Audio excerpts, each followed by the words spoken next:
Hello and welcome. You have tuned into Market Cafe right here on ET Now. I'm Srishti Sharma and with me is Kanishka Sarkar. And viewers, this is the show where we get you prepped up for the trading action today. Not just tell you which are the big global stories that we are tracking at this hour, but in the domestic market, which are the stocks to watch out for. We discuss all of that in detail. So let's get started. But first up, Kanishka, how are the US markets? Things don't look that great. Absolutely. Another day of very heavy selling coming in for the Wall Street. The US stocks, they have extended their slide overnight. This is investors did pull back from technology names and broader risk assets as well. First up, the Dow Jones Industrial Average. That dropped nearly 500 points or 1.07%. The S&P 500, that slipped about 0.8%, which marks its fourth straight day of decline. And in fact, the index's longest losing streak since August. On the other side, tech-heavy Nasdaq Composite, that fell 1.2%. At the session lows, in fact, all three major indexes were down more than 1.5%. Pressure once again centered on mega-cap tech stocks. Nvidia slid nearly 3%, while Amazon tumbled more than 4%. And Microsoft, that lost almost 3% in trade. Yesterday, Nvidia, which is down more than 10% this month, is going to report its closely watched third quarter earnings later today. So that's something that we'll be watching out for. Now, market strategists are even warning that the S&P 500 could still see another 8 to 9% pullback, though upbeat earnings from Nvidia and a softer but stable economic data that could help restore some confidence. The bigger question, of course, for investors remains when the massive AI-related capital spending that will begin to meaningfully translate into revenues. Outside of tech, Home Depot shares slipped after the retailer missed earnings expectations and cut its full-year guidance. Now, in terms of what to watch out for, Nvidia earnings, of course, later today is something that we'll be closely watching out for. Other than that, labor market data later this week, which could shape expectations for Federal Reserve policy. And lastly, a follow-through in consumer and retail names, especially after Home Depot's cautious guidance. So yes, tech-heavy selling is what we have seen on Wall Street overnight, but a lot of earnings is what we'll be eyeing out for and see how the market reacts to that. But Srishti, how are things on the crude front? Quite interesting, Kanishka, because just yesterday we have seen a bit of a movement getting back on the crude as crude falls on the rising U.S. stockpiles. Brent is now hovering around that $64 per barrel mark, wherein the U.S. crude inventories rose for the third straight time. While when it comes to the gold oil prices, just in the last couple of days, we have that massive selling coming in on the precious metal. But yesterday and overnight as well, we have seen a bit of a rebound as gold was seen to be halting the three-day losing streak and is now hovering around that $4,065 per ounce mark. While in terms of the other metals, the platinum that remains subdued and trading below that $1,545 per ounce mark. So that's about the check when it comes to the crude and gold front. All right, so that's a commodity check for you, but let's also get tracking some of the top global stories this morning. First up, Saudi Crown Prince Mohammed bin Salman has sharply increased Saudi Arabia's planned investment in the US to nearly $1 trillion. That's up from $600 billion earlier. This was during a White House meeting with President Donald Trump. The U.S. president says that the investment would boost American jobs, while MBS called it a move driven by Saudi economic needs, particularly demand for advanced technology. And this meeting marks a sharp reset in U.S. and Saudi ties after years of strain under the Biden administration. All right, and the next story, once again, during the meet, Trump claimed he had stopped 8 wars during his time in office, adding that another diplomatic effort involving Putin is still ongoing. He also mentioned helping diffuse the tensions between India and Pakistan. Listen in. Well, we've done a lot of good with this office. I've stopped actually 8 wars. I appreciated your question before, but I've actually stopped 8 wars. I have another one to go with Putin. I'm a little surprised at Putin. It's taken longer than I thought. But we stopped India and Pakistan. I could go through the list. You know the list better than I do. I'm very proud. And I stopped one that was almost ready to start again. You know, there was one that was ready to start, and they're doing very well. So it all took place right here in the Oval Office, whether by telephone or whether they came in. Many of these leaders have come in, and you know they signed their peace deals right here in the Oval Office. So no matter if it's the biggest business people in the world or the greatest leaders in the world, the biggest leaders in the world Like the gentleman on my right, everybody walks into the Oval Office and they say, wow. And now, by the way, the Oval Office is in the kind of condition that it should be in. Whether you look at the walk or the marble floors or anything down the road, we're fixing the White House and we're building one of the greatest ballrooms ever to be built. You know, we have an event tonight and we're going to have about 118 people because we have a very small room. For 150 years, they've wanted a ballroom, and now you're going to get a great ballroom. All right, so that's the latest on US and Saudi ties. But moving on, Cloudflare has picked a major outage that briefly took down parts of the internet and disrupting platforms like ChatGPT, Shopify, and X for several hours. Now, the company says that it identified the root cause and found no signs of an attack. Cloudflare, which manages traffic for about a fifth of the web, saw its shares slip over 2%. Now, the disruption comes on the heels of recent outages at AWS, Microsoft Azure, and even CrowdStrike, which underscores growing fragility in core digital infrastructure. The U.S. Congress has overwhelmingly approved a bill forcing the release of all unclassified Justice Department files of Jeffrey Epstein. Now, ending months of internal Republican fighting, the House voted 427-1 and the Senate cleared it soon after, sending the measure to President Trump, who now plans to sign it despite earlier resistance. Next up, Meta has won a major antitrust battle after a U.S. federal judge ruled it does not hold a social media monopoly, defeating the government's bid to unwind its Instagram and WhatsApp acquisitions. The court cited rising competition from TikTok and YouTube and a broader shift away from personal sharing. And Japan has urged its citizens in China to avoid crowds and stay alert as a diplomatic rift with Beijing deepens over Prime Minister Sani Takaichi's recent remark on Taiwan. Now, China has demanded a retraction, but Tokyo insists its stance is unchanged and calls for peaceful dialogue. Japan's envoy has flown to Beijing amid the rising economic and cultural blowback, including the suspension of Japanese film screenings across China. And now some great news for the fans of Hollywood actor Tom Cruise. The Mission Impossible actor has finally won the coveted Oscar as the Academy honored the acclaimed actor with an honorary Oscar. Tom's career spans over 4 decades and several of his films are counted among all-time great movies. The actor reacted by saying, "Making films is not what I do, it is who I am."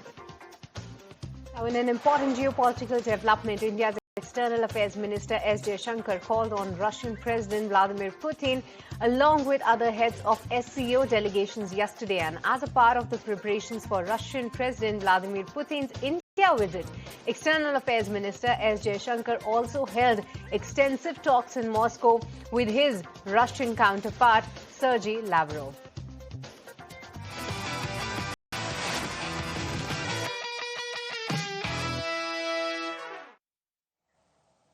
All right, then Indian Pickleball League, launched by the Times Group and recognizes India's only national pickleball league, sanctioned by the Indian Pickleball Association, that is IPA, under the Ministry of Youth Affairs and Sports, has unveiled the first 5 franchisees for its inaugural season.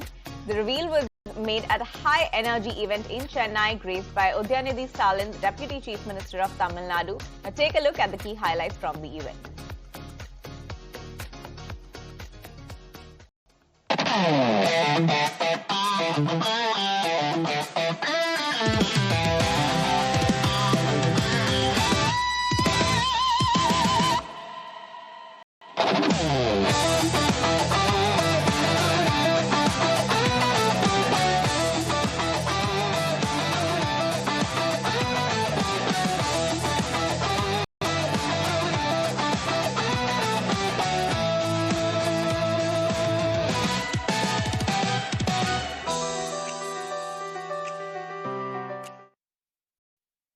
IPBL is one of the first official leagues of the country, and this will popularize the whole sport. A lot of team owners will join in.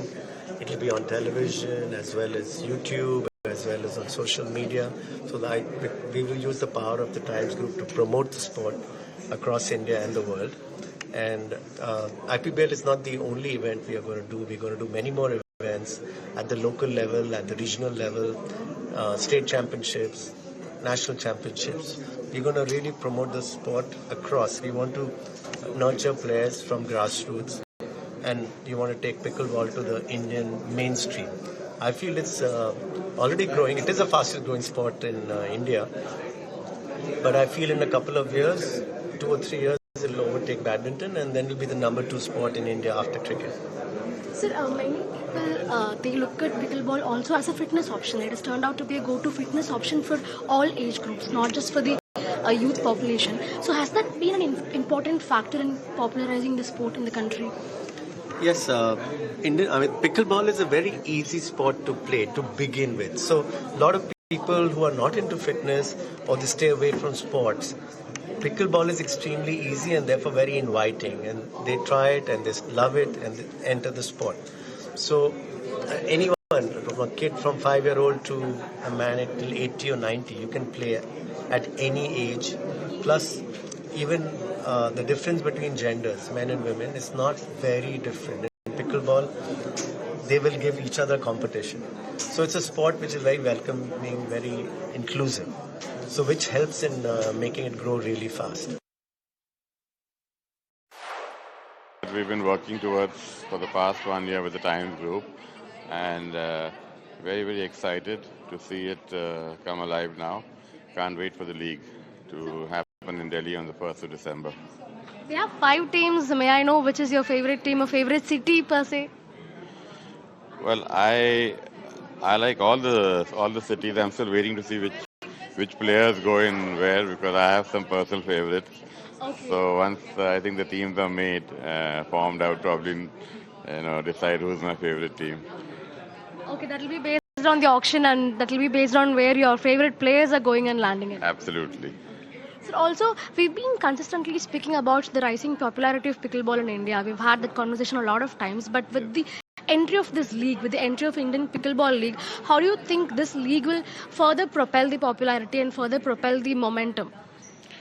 Well, the biggest advantage of a league of this magnitude, and that too with the backing of the Times Group, is that the kind of reach and the media coverage and the viewership across the country is going to go up.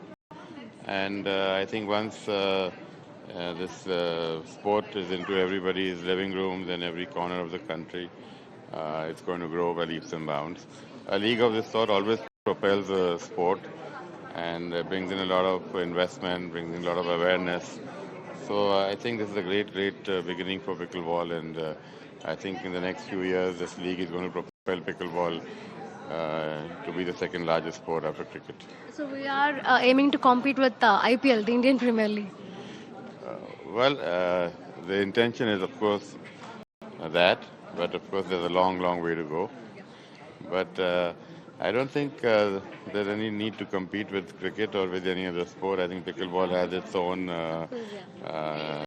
loyalists and its own fans of pickleball, and I think that's what we should do, make it the best pickleball league in India. I extend my warm appreciation to the Times Group and PWR for making this initiative. You have brought one of the world's fastest growing sports into India's mainstream sporting ecosystem. Pickleball reflects the spirit of inclusivity, agility, and innovation. It is a game that welcomes people across age groups, backgrounds, and skill levels. Its popularity across the world reflects its universal appeal. It is a proud moment for us as India takes this sport through a structured and a professional league format. Pickleball is a sport which is also building community, and it's bringing a lot of people together, and it's also an exciting game. So more than that, I think the building community is the most fun and exciting part. So I'm looking forward to that, and I hope that what the vision the league is having, it goes wider, and like hopefully we see it in Olympics and it takes a little more ahead. Pickleball is a sport which is also building community, and it's bringing a lot of people together, and it's also an exciting game. So more than that, I think the building community is the most fun and exciting part. So I'm looking forward to that, and I hope that what the vision the league is having, it goes wider, and like hopefully we see it in Olympics, and it takes a little more ahead.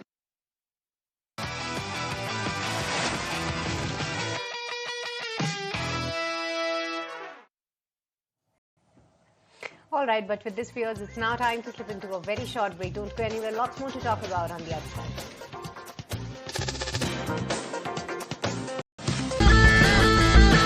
Let the thrill begin.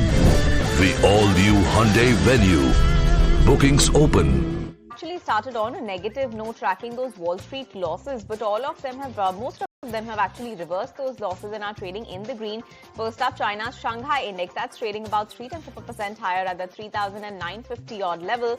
Other than that, Hong Kong's Hang Seng index, that's also moved to the green territory, just about flat, but trading with a positive bias at that 25,950 odd level. On the other hand, Japan's Nikkei, that's trading about 0.5% higher right now, above that 48,950 level. So yes, positive moves coming over there. Other than that, ASX 200, Australia's index, that's also trading in the green. It's up just about 0.1% at that 8,480 odd level. So yes, positive moves over there as well. Other than that, South Korea's Kospi index, that's actually trading in the negative territory right now. It's down about 0.5% at that 3,934 odd level. So yes, that's about most of the Asian indices. Most of them trading with a positive bias except for South Korea's Kospi index. Now, if you talk about Nifty, we did manage to end above that 25,900 level yesterday, and as for now, we are expecting an absolutely muted start for the Indian markets, but with a positive bias. Just about 5 points of an uptick is what the Nifty implied open is suggesting. So yes, positive start for the Indian markets, but an absolutely muted one, Srishti. Well, indeed, but the Indian markets did make a U-turn from those 26,000 level as well, because just yesterday it was over 100 points of decline that we have seen for Nifty 50 at the close, while even Nifty Bank managed to end the day in the red. But it was a lot of the stock-specific action that we have seen. First up, definitely was Bharti Airtel, Axis Bank, Asian Paints were some of the counters that were doing very well. But on the flip side, Interglobe Aviation and some of these tech-heavy counters were indeed under pressure. But in terms of the sectoral performance, it was the PSU Bank that was seen to be snapping its two-session gaining streak. Autos were also seen to be making a bit of a U-turn, while the FMCG pack also snapped the 2 days of gaining streak for themselves. It was the Realty pack that managed to held up in the green, while the Pharma snapped its 4-session losing streak. And yes, of course, we have been seeing very good moves in some of these large cap pharma companies. And even Nifty Metal, definitely with the kind of fall that we have seen overnight for some of the base commodities just yesterday, and along with that, even the precious metals were seen to be making a bit of a U-turn. Talking about the Indian place, we have seen most of these metal counters definitely losing their sheen, and they were also hammered in trade yesterday. So all in all, not a great day for the markets when it comes to the breadth of the market as well, but we managed to hold on to that 25,900 level. That was at least giving some bit of a relief. Kanishka.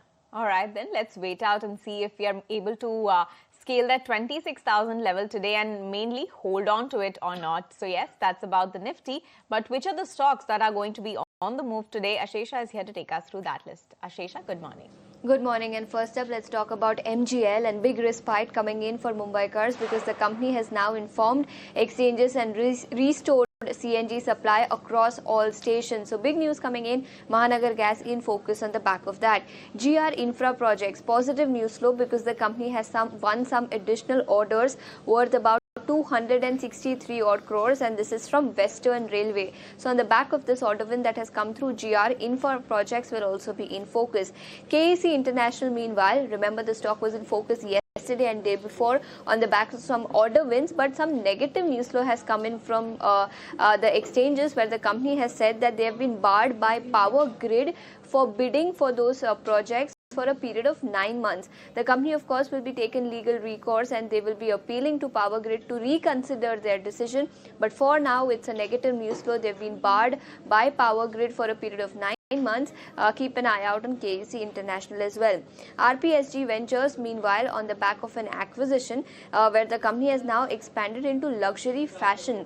They've acquired 40% stake in FSP Design.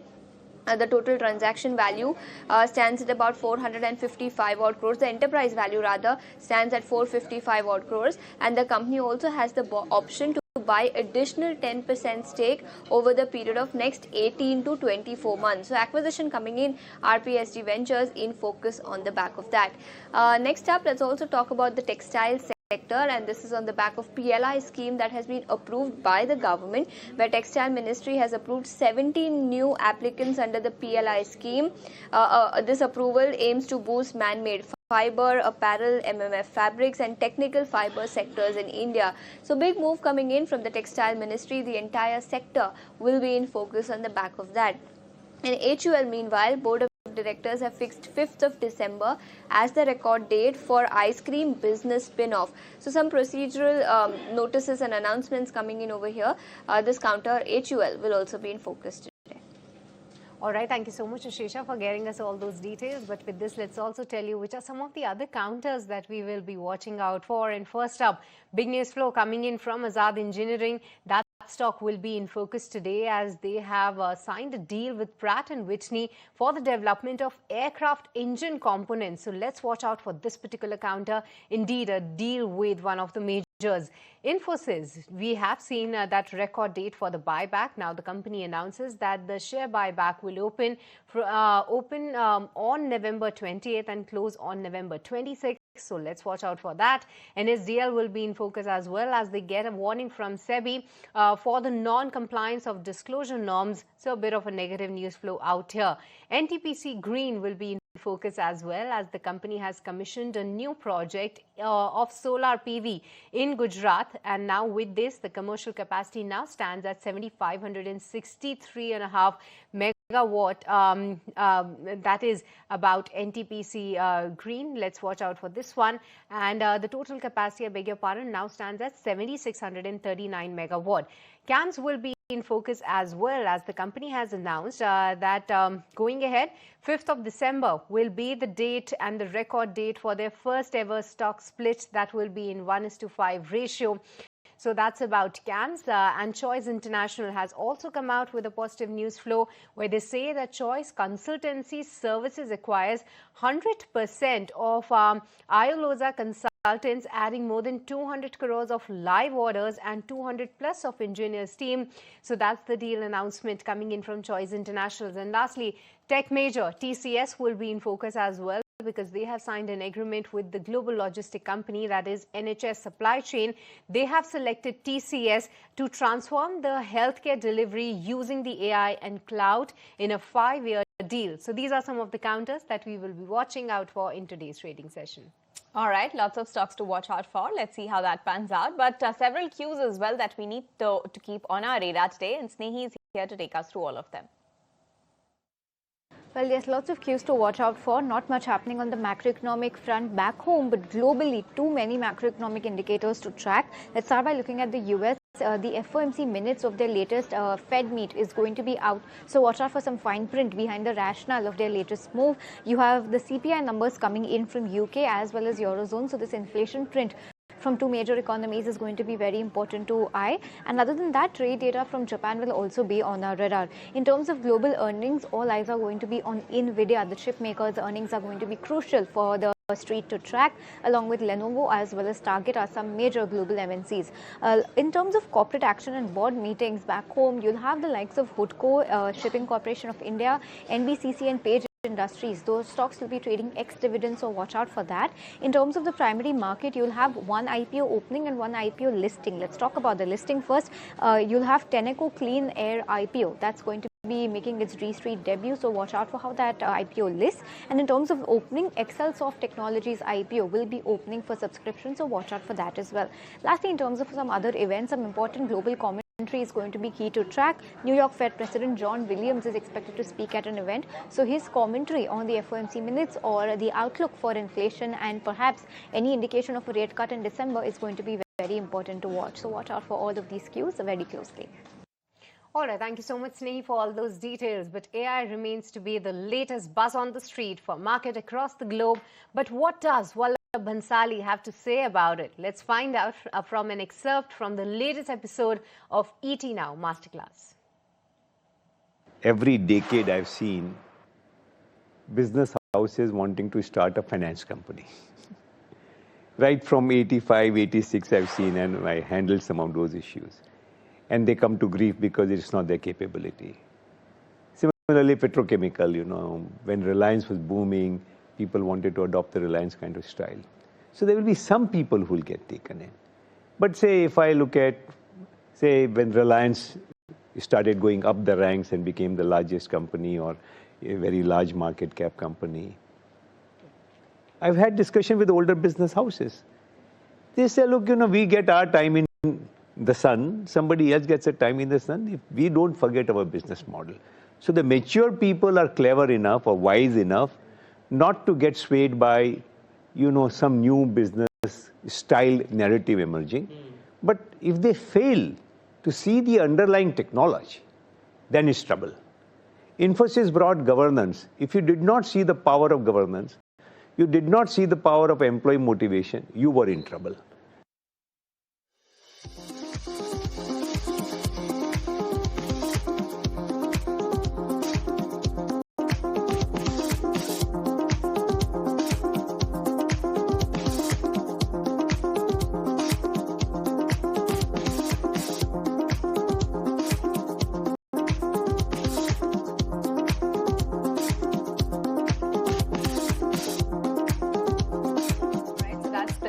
Latest on ET Now Masterclass. But with that, it's time now to take a very short break. We'll be right back with more on the other side.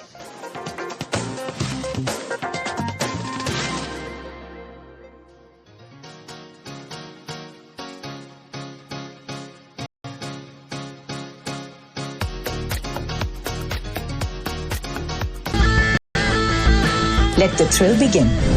The all-new Hyundai Venue. To take us through more details. We begin to understand from government sources that Commerce and Industry Minister Piyush Goyal held a meeting yesterday with stakeholders from industry, from the VC ecosystem, and this was on easing investments in India. In fact, the meeting went on for over 3 hours, and of course it had at least 70 representatives from not just the VC ecosystem, not just from several industries, but also from several government ministries as well. Along with that, there were stakeholders from SEBI and RBI who were part of that meeting as well, who were present in that meeting as well. The focus of the meeting, of course, was on increasing FDI and FII into the country, on increasing FDI and investments into the country, but also making sure that ease of business is given priority, ease of doing business is pushed so that hurdles that businesses face or restrictions that businesses face, that can be eased. We are also given to understand that government is looking at efforts to speed up approvals, and India will, however, be looking at decisions in its national interest when it comes to ease of doing business. We're also given to understand that the focus of the meeting was also on increasing investment sources in India on Press Note 3, which was implemented in 2020. Government is open to suggestions from industry. So that's what was discussed in this meeting that transpired yesterday. All right. Thank you so much, Samita, for all the details. But the India-US ties have been productive, and both the countries are committed to the rule of law, echoed Dr. Lalit Bhasin, chair of the summit, IACC, 22nd Indo-US Economic Summit, in this chat with my colleague Sumita Karir. Listen to it. I don't think there are any political problems between US and India, but certain economic developments have taken place, essentially because the US administration brought out certain tariff restrictions and conditions. It all arose out of that. But that I see it as an aberration. It is nothing to do with the lasting relationship which exists between India and the United States. We are the two largest democracies in the world and committed to rule of law. Absolutely. Therefore, we have some global responsibilities of ensuring development throughout the world. And development is not possible without good, cordial economic relations. Right. Our relationship with US has been very productive.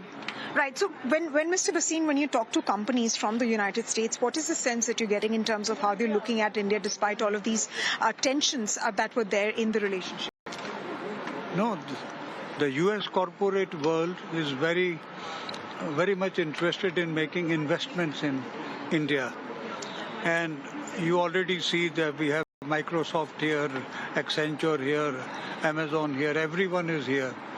But they need to expand, and they are looking for opportunities, which India definitely is providing them. Right. And right. So, sir, when we talk about this partnership between India and the United States, I'm sure that you had, meetings and dialogue with Indian government stakeholders as well. Now that we're given to understand from government sources that the deal, the first tranche of it, is near completion, and it could be announced soon. What are the key concerns that you, as an industry member, have flagged off with the government? You see, the hiccups, I would say, are in the nature of our over-regulation. We have too many regulations which restrict, the scope for investment here. But fortunately, the Ministry of Commerce and Industry under Mr. Piyush Goyal is now taking steps to streamline these regulations and make it possible that it is no longer a slogan, ease of doing business. Absolutely. So far it has remained a slogan. Right. But now practical steps are being taken, to ensure that really there should be an ease. And ease can only come if you have rational regulation. Absolutely. And minimum regulation. All right, so that's the latest on challenges to India-US trade deal. But moving on, the Indian Railways is working on a new bulk cement transport policy that will rationalize freight, enable cement terminals on unused railway land, and shift major cargo movement from road to rail. Now, this could prove beneficial for both cement and railway players. Sameer Dikshit is here to take us through all the details. In a move to provide a long-term policy support and also to help with cost predictability to the cement industry and also to increase the revenues for the railways, the Railway Ministry has launched two initiatives, basically two policy. This is being termed as a total overhaul of the policy for the freight segment, particularly for the cement industry. The first policy aims to bring uniformity for the rates for cement industry when they choose a railway as a mode of transportation. So earlier, the rate or the freight rate was decided based on the distance and the tonnage that was shipped. Now that entire formula has been removed, and GTKM, gross tonnage kilometer. So that formula will be applicable. So based on actual tonnage and the kilometer or the distance travel, the rate will be applicable. The rate that has been decided by the Railway Ministry, it is 0.90 paisa per kilometer per ton. That is the rate, and this will be applicable across the country. So this will bring much sort of uniformity when it comes to the freight rate, which are much more rationalized as well. In addition to this, a second policy that has been introduced, it is to build up bulk cement terminals. As of now, if you see the cement industry, they transport the cement which are located at various pockets across the country. But now, the unutilized railway land can be used to make up bulk cement terminals with the help of private participation. And this will help to transport the cement across the country. The Railway Ministry understands that this will help to reduce the logistic cost as well. And in totality, a larger picture that railways see is that going forward, the rate of cement in the country might be rationalized, or it might be reduced, and that will help the middle class family as well. All right, but now on the back of this announcement, my colleague Sameer Dikshit was in an exclusive conversation with Railways Minister Ashwini Vaishnav. He says that Railways is undergoing a massive transformation and that 116 cargo terminals have been constructed. Listen in to a slice of that conversation. Our middle class families have a dream of constructing a good home, and cement is a major component in that. How do we reduce the cost of cement transportation? That was a challenge that we took, and our Prime Minister has always guided us to come up with new reforms in every sector. So as a part of that drive, we have come up with a reform for bulk cement transportation, by which bulk cement can now be transported in a specially designed container, which is a tank container, so that it can be filled up in the plant itself, cement plant itself. It can be transported to the consumption point. Then the bulk cement can be transported, can be transferred straight from the tank into an RMC plant or into a batching plant, or it can be bagged and then locally distributed. So this will really help in clean transportation, pollution-free transportation. Secondly, it will reduce the cost of transportation significantly. Now the cost per gross ton will be 90 paisa per kilometer for loaded container of this tank type. A uniformity is going to be there. Yes, it will be a very uniform. There won't be anymore, we will not have those slabs anymore, so that the terminals can be located at the place where the demand or consumption is. In addition to this, you also have said that this will help to reduce the cost of transportation, and the bigger goal is to reduce the logistic cost. From that perspective, any estimate that you are understanding that how it is going to help not just the companies' railway revenues as well as to the masses? So this year we have become the second largest freight carrying railway in the world. We surpassed United States of America, and by carrying 1.6 billion tons of cargo, Indian Railway has become the second largest railway in the world. And this is a major achievement, and the net result of this achievement is that the overall cost of logistics has come down for the country. The cost of logistics by rail is less than half the cost of logistics when you carry it by road. So when we carry more and more cargo by rail, then the overall cost of logistics for the country, that reduces. So that is the target we are keeping. This year we hope to cross 1,640 million tons and keep growing. And you are also encouraging private participation in this bulk cement terminals? Terminals will be developed by the people who either transport cement or produce cement or consume cement. All right, so that was Minister Ashwini Vaishnav. But moving on, Finance Minister Nirmala Sitharaman also met with capital market players to discuss issues and suggest recommendations to boost household savings and equity. Where the industry proposed cutting short-term dividend tax rate to 20%, representatives from the startup ecosystem, they met the Finance Minister ahead of the Union Budget 2026-27, and Prakash is here with all the details of those meetings. Well, the Finance Minister is holding pre-budget consultations with the industry ahead of the Union Budget 2026-27. In fact, she held 3 meetings with different sectors, and the first one was with the representatives from capital markets, where several recommendations were made. In fact, a recommendation was made to keep the STT on cash transactions lower compared to derivatives. Along with that, there was a discussion on increasing household savings in equity from existing 5% to 8%. Representatives have also urged the government that the buyback tax should not be levied on the total amount, but only on the profit amount. Along with that, they have also requested to impose short-term dividend tax at the same rate as for NRIs. At present, NRIs are charged 20% tax on short-term gains, whereas domestic investors are taxed up to 40%. And therefore, it has been urged to the Finance Minister to address these anomalies going forward. Along with that, there was a separate meeting with the representatives from startup ecosystem. Several recommendations were made. In fact, they have requested government for higher allocation of funds for the startup ecosystem.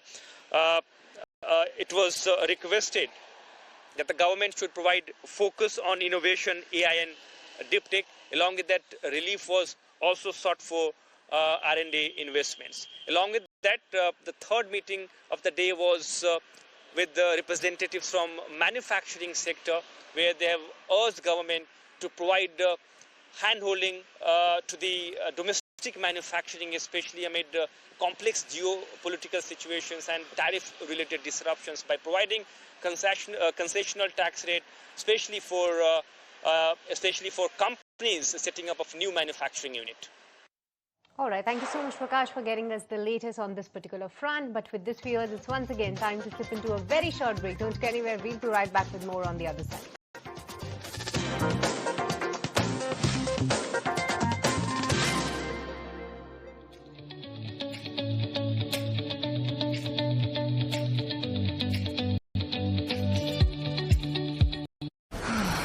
Well, that's the holiday over.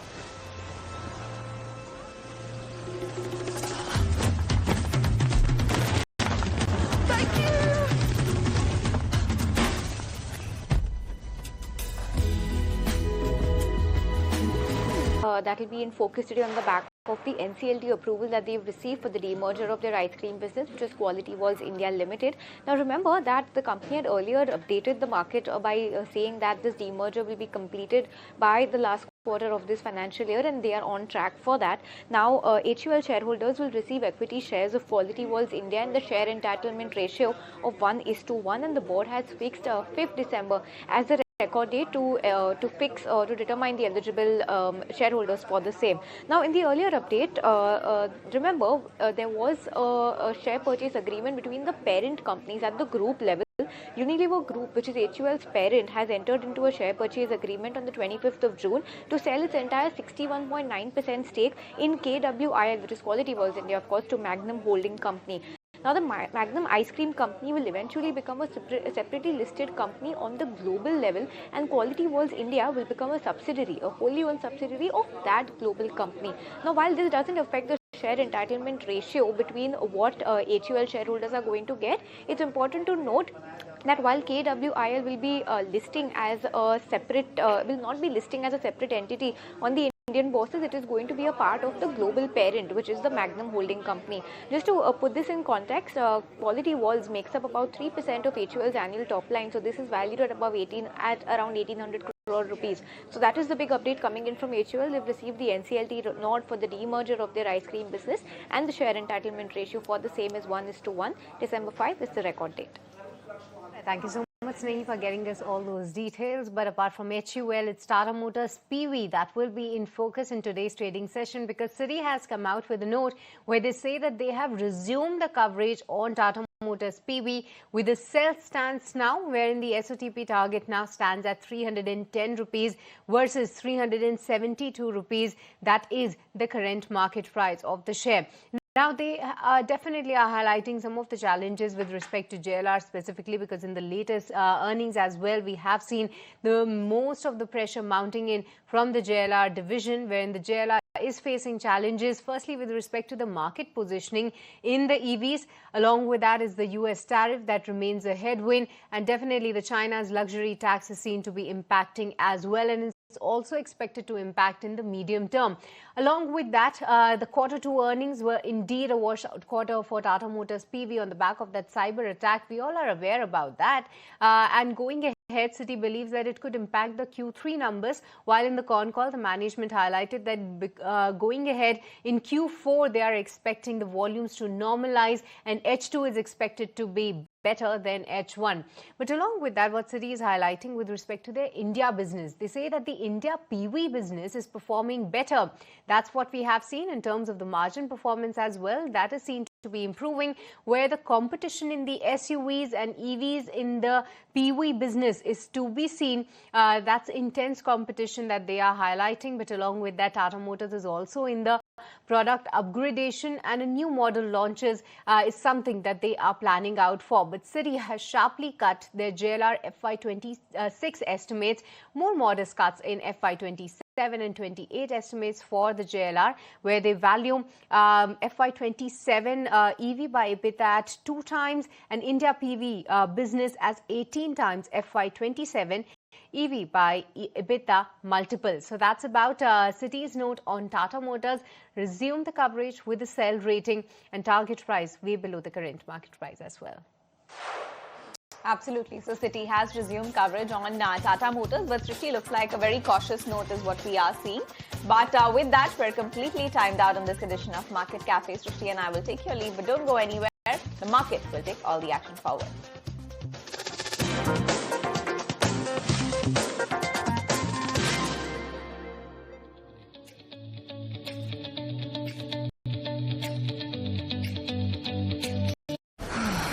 Well, that's the holiday over.